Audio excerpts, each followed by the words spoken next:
Ойбай, мына кісі шорти мен дәрет алып, қандай намаз оқиын деп жатыр. Сөйтіп болсаңыздар өтіп кетейік.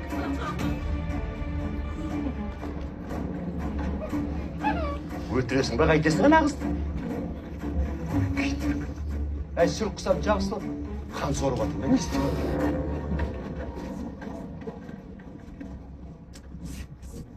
Төртең, керек емес бер. Үшін тұра, бері кел. Пыстак тұсқуда. Бері кел, молдаға. Болсаңыз, дәрет ап болсаңыз жүріңіз, намаз уақыт болды. Бері кел жүр. Бол, бегом. Ұста сұңғыларын, жүріңдер. Жіктер сендердің мына тірліктерін көрдім мен.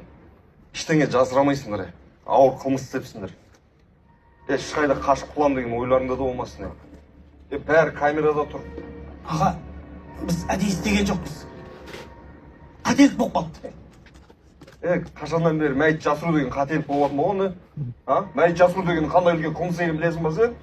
Анам мен полицияға беретін болсам, өмірлерің астан кестен шығарып тастайды. Астан кестен шыққанда әдейі жасатып қалмыз. Әдейі жасатып қалмыз, соны. Ақылама маған, тоның төмен түсіріп сөйле. Ақылаған жоқ. Ақылаған деді жәңме, енді біз абайсызда болып қалды деп жатырмыз. Ондай сен адам қоқсаймыз ба? Енді сол үшін келіп тұрмын ғой алдарыңа. Бір амалы бар бұның. Қандай бұл? Любой амал. Ой, деседі ғой. Қумай. Арзанға түспейсіңдер. Қанша? Короче, маған наличка $100 қойып бересің. $100,000? Шынысы ма? Біз қайдан табаймыз ондай ақшаны?